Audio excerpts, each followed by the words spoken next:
নমস্কার বন্ধুরা, welcome to SB spot zone. এই ভিডিওতে আমরা কথা বলবো বেশ কিছু গুরুত্বপূর্ণ বড় ট্রান্সফার আপডেট নিয়ে। বেশ কিছু গুরুত্বপূর্ণ বড় ট্রান্সফার আপডেট বেরিয়ে আসছে। এই ট্রান্সফার আপডেটগুলি আজকের এই ভিডিওতে তোমাদেরকে জানাবো। তো আজকের এই ভিডিওতে আমরা যে সকল ক্লাবগুলিকে নিয়ে কথা বলবো সেগুলি হলো কেরালা ব্লাস্টার এফসি, মোহনবাগান, ইস্টবেঙ্গল এবং চেন্নাই এফসি। তো আজকের এই ভিডিওতে আমরা এই ক্লাবগুলিকে নিয়ে কথা বলবো। এই ক্লাবগুলিকে নিয়ে বেশ কিছু গুরুত্বপূর্ণ বড় আপডেট বেরিয়ে আসছে। এই আপডেটগুলি আজকের এই ভিডিওতে তোমাদেরকে জানাবো। তো চলো বেশি দেরি না করে ভিডিওটা শুরু করা যাক। প্রথমেই আমরা কথা বলবো কেরালা ব্লাস্টার এফসিকে নিয়ে। কেরালা ব্লাস্টার এফসিকে নিয়ে তোমাদেরকে যে আপডেটটা জানাবো সেটা হলো যে কেরালা ব্লাস্টার এফসির লেফট উইংয়ে খেলা বিদেশি প্লেয়ার নওয়াজ সাদেউ।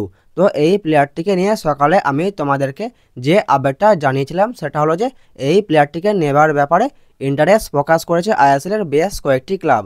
তো ক্লাবগুলির নাম জানতে পাওয়া যায়নি, পরবর্তীকালে যখন জানতে পারবো আমি তোমাদেরকে অবশ্যই জানিয়ে দেবো। তো আমি আমার সকালের ভিডিওতে তোমাদেরকে এই আপডেটটাই জানিয়েছিলাম, কিন্তু ক্লাবগুলির মধ্যে একটি ক্লাবের নাম জানতে পাওয়া গেছে, সেটি হলো বেঙ্গালুরু এফসি। বেঙ্গালুরু এফসি কেবিএফসির এই প্লেয়ারটির ওপর ইন্টারেস্ট প্রকাশ করছে এবং তাকে একটা বড় অফারও পাঠিয়ে দিয়েছে। এরকমই একটা বড় আপডেট নওয়াজ সাদেউকে নিয়ে জানতে পাওয়া যাচ্ছে।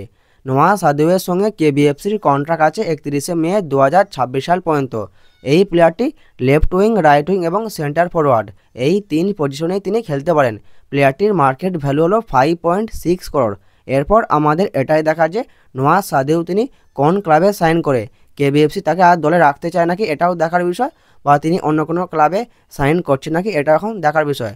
দেখা যাক শেষমেশ কি হয়। কেরালা ব্লাস্টার এফসিকে নিয়ে তোমাদেরকে পরবর্তী যে আপডেটটা জানাবো সেটা হলো যে পাঞ্জাব এফসির ডিফেন্ডার অভিষেক সিং। তো এই প্লেয়ারটিকে নেবার ব্যাপারে আইএসএলের বেশ কয়েকটি ক্লাব ইন্টারেস্ট প্রকাশ করেছিল। তার মধ্যে যে দুটি ক্লাবের কথাবার্তা চলছে সেই দুটি ক্লাব হলো ইস্টবেঙ্গল এফসি এবং কেরালা ব্লাস্টার এফসি। তার মধ্যে ইস্টবেঙ্গল এফসির কথাবার্তা অনেকটা এগিয়ে গিয়েছিল, এরকমই আপডেট জানতে পাওয়া গিয়েছে। কিন্তু এখন লেটেস্ট যে আপডেটটা বেরিয়ে আসে সেটা হলো যে কেবিএফসির সঙ্গে এই অভিষেক সিংয়ের কথাবার্তা তার সঙ্গে অনেকটা এগিয়ে গেছে, এরকমই আপডেট জানতে পাওয়া যাচ্ছে। এরপর ব্যাপার হলো এটাই যে এই অভিষেক সিংয়ের সঙ্গে ইস্টবেঙ্গল এফসির কথাবার্তা যেমন অনেকটা এগিয়ে গেছে, ঠিক তেমনই এই অভিষেক সিংয়ের সঙ্গে কেবিএফসির কথাবার্তা অনেকটাই এগিয়ে গেছে। এরপর আমাদের এটাই দেখা যে অভিষেক সিং তিনি শেষমেশ কোন ক্লাবে সাইন করে। তো এটাও জানতে পারা যাচ্ছে যে এই দুই ক্লাবের মধ্যে বেশ একটা ভালো লড়াই চলছে এই প্লেয়ারটিকে নেবার ব্যাপারে। তো এই প্লেয়ারটি শেষমেশ কোন ক্লাবে সাইন করবে সেটা এখন থেকেই বলা যাচ্ছে না, কারণ লড়াইটা বেশ কঠিন লড়াই হচ্ছে। দেখা যাক শেষমেশ কি হয়। পরবর্তীকালে যদি কোনোরকম কোনো আপডেট জানতে পাওয়া যায় আমি তোমাদেরকে অবশ্যই জানিয়ে দেব। এরপর আমরা কথা বলবো চেন্নাই এফসিকে নিয়ে। চেন্নাই এফসিকে নিয়ে তোমাদেরকে যে আপডেটটা জানাবো সেটা হলো যে চেন্নাই এফসির মাঝমাঠের প্লেয়ার জিতেশ্বর সিং। তো এই প্লেয়ারটিকে নিয়ে একটা বড় আপডেট জানতে পাওয়া যাচ্ছে। তো যে আপডেটটা জানতে পাওয়া যাচ্ছে সেটা হলো যে এই প্লেয়ারটির সঙ্গে চেন্নাই এফসি তারা মাল্টি ইয়ার কন্ট্রাক্ট এক্সটেনশন করতে চলেছে। তো এই জিতেশ্বর সিংকে নিয়ে এরকমই একটা বড় আপডেট জানতে পাওয়া যাচ্ছে। তো আইএসএলের কয়েকটা ক্লাব এই প্লেয়ারটিকে নেবার ব্যাপারে ইন্টারেস্ট প্রকাশ করেছিল। তো শেষমেশ চেন্নাই এফসি এই প্লেয়ারটির সঙ্গে কন্ট্রাক্ট এক্সটেনশন করে নিয়েছে। চেন্নাই এফসির এই প্লেয়ারটিকে নিয়ে এরকমই একটা বড় আপডেট বেরিয়ে আসছে, এই আপডেটটা তোমাদেরকে জানিয়ে দিলাম। এরপর আমরা কথা বলবো মোহনবাগানকে নিয়ে। মোহনবাগানকে নিয়ে একটা বড় আপডেট, একটা বেশ বড় সোর্স থেকে আপডেটটা জানতে পাওয়া যাচ্ছে।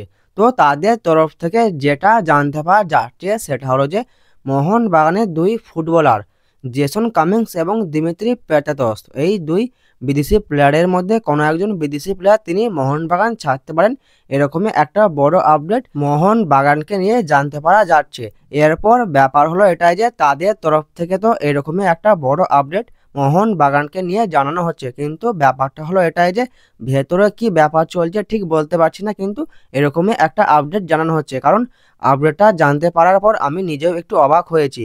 জেসন কামিংস না হলে দিমিত্রি পেটাতস, এই দুজনের মধ্যে কোনো একজন বিদেশি সামনের মরশুমে মোহনবাগান ছেড়ে দেবে, মানে সামনের মরশুম শুরু হওয়ার আগে মোহনবাগান ছেড়ে দেবে, এরকমই একটা আপডেট তাদের তরফ থেকে জানানো হচ্ছে। তো তোমাদেরকে একটাই কথা বলবো সেটা হলো যে কেউ যেন ভেবো না যে আপডেটটা ফেক বা ফেক রিউমার ছড়াচ্ছি, তেমন কিছুই না।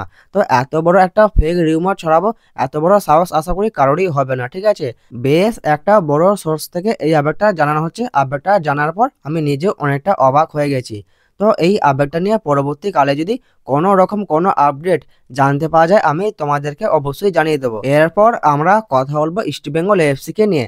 ইস্টবেঙ্গল এফসি কে নিয়ে তোমাদেরকে যে আপডেটটা জানাবো সেটা হলো যে ইস্টবেঙ্গল এফসির বিদেশি প্লেয়ার সাউল ক্রেসপো তিনি তার হ্যামস্ট্রিংয়ে একটা চোট পেয়েছেন। এই আপডেটটা আমি তোমাদেরকে জানিয়ে দিয়েছিলাম। তো সাউল ক্রেসপোর এমআরআই রিপোর্ট বেরিয়ে এসেছে। তো যেটা জানতে পাওয়া যাচ্ছে সেটা হলো যে কেরালা ব্লাস্টার এফসির সঙ্গে ইস্টবেঙ্গল এফসির সুপার কাপে যে প্রথম ম্যাচ আছে সেই ম্যাচে সাউল ক্রেসপো তিনি অ্যাভেলেবেল থাকবেন না। তো তার সুস্থ হতে মোটামুটি 1 সপ্তাহের মতন টাইম লাগবে। তো সাউল ক্রেসপোকে নিয়ে এরকমই একটা আপডেট জানতে পাওয়া যাচ্ছে, তোমাদেরকে এই আপডেটটা জানিয়ে দিলাম। এরপর ব্যাপার হলো এটাই যে সাউল ক্রেসপোর চোটটা তেমন একটা গুরুতর নয়। এটা যেমন সাউল ক্রেসপোর জন্য ভালো, ঠিক তেমনই ইস্টবেঙ্গল এফসির জন্য বেশ একটা সুখবর। আজকের এই ভিডিওতে তোমাদেরকে এই আপডেটগুলোই জানানো ছিল, এই আপডেটগুলো তোমাদেরকে জানিয়ে দিলাম। ভিডিওটা যদি ভালো লাগে ভিডিওটা অবশ্যই একটা লাইক করে দিও। যারা আমাদের চ্যানেলে প্রথমবার আসবে চ্যানেলটা অবশ্যই সাবস্ক্রাইব করে দিও। তো দেখা হচ্ছে নতুন কোনো একটা ভিডিওতে।